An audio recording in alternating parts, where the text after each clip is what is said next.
호소문, 일본 가정연합통일교 해산 2심 판결, 축복가정들이 결단해야 할 때입니다. 2026년 3월 4일 일본 가정연합통일교에 대한 법인 해산 2심 판결이 내려졌습니다. 결국 일본 가정연합은 법적으로 공식 해산되었으며 교단의 모든 자산과 조직 운영권은 정부가 파견한 청산인에게 넘어갔습니다. 이제 일본 가정연합통일교는 국가가 지정한 청산인의 지시에 따라야 하며 교회의 자산은 피해 배상이 완료될 때까지 청산될 것입니다. 사실상 일본 내에서 가정연합이라는 이름의 모든 공적 활동은 그 종말을 고하게 된 것입니다. 통일교와 연관된 수많은 기관단체들도 해산될 것으로 예상됩니다. 예견된 심판과 통일교 지도부의 무책임. 이번 사태는 아베 전 수상 저격 사건이라는 비극에서 촉발되어 범죄적 행위에 대한 진정어린 회개와 반성 없이 오만하게 대처해 온 교권 지도부에 의해 사태가 더 악화되었습니다. 일본 정부는 반사회적 집단으로 낙인 찍힌 가정연합의 법인 해산이라는 준엄한 심판을 내렸습니다. 그러나 이 비참한 현실 앞에서 책임을 통감하고 하늘 앞에 죄를 고백하는 지도자는 단 한 사람도 보이지 않습니다. 오히려 고난을 이겨내자는 명목으로 식구들을 여전히 영적으로 구속하고 있으며 천심원 기도회 등을 통해 검증되지 않은 가짜 영계 메시지를 유포하며 식구들의 눈과 귀를 가리고 있습니다.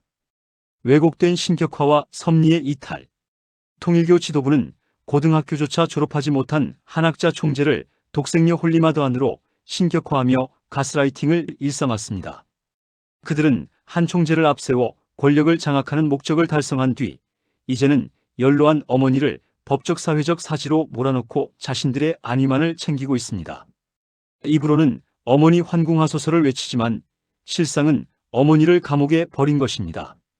독생녀 홀리마더한 신격화를 통해 참부모 참가정 이상을 파괴하고 참아버님과 현지님으로 이어지는 부자협 조섭리를 거역한 결과가 일본 통일교 해산 판결의 심판입니다. 이러한 상황이 지속된다면 일본에 이어 한국가정연합통일교 또한 법인 해산의 칼날을 피하기 어려울 것입니다. 제2의 출애굽 위한 결단. 축복가정 여러분, 이제 더 이상 무너져가는 집에 미련을 가져서는 안 됩니다. 지금의 가정연합은 하나님이 10재앙을 통해 이스라엘 민족을 이끌어내셨던 애굽과 같습니다. 애굽에 대한 애착을 버리고 가나안을 향해 출애굽해야만 살 길이 열립니다.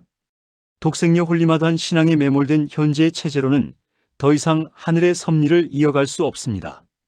수감 중인 어머니를 진정으로 살리고 우리 자녀들에게 희망찬 미래를 물려주기 위해서 자랑스러웠던 통일운동이 되기 위해서는 누가 참부모 참가정의 이상을 실현하고 섭리의 정통성을 잇고 있는지, 누구와 하나 되어야 하는지 냉철하게 판단해야 합니다. 새 출발.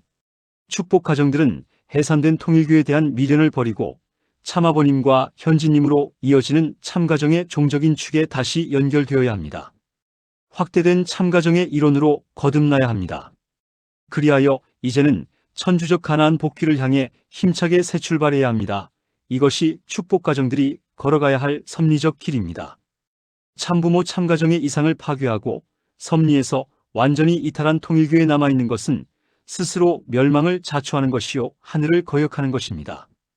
어머니가 거짓된 독생녀 홀리마더한이라는 망상과 굴레에서 벗어나도록 우리가 행동해야 합니다. 어머니를 이 지경으로 만든 통일교 지도부들이야말로 감옥으로 가야 할 범죄자들입니다. 하늘의 심판은 이미 시작되었습니다. 이제는 우리가 결단할 때입니다. 뒤도 돌아보지 말고 가정연합통일교를 떠나야 합니다. 천주적 가나안 복귀를 향해 새 출발해야 합니다.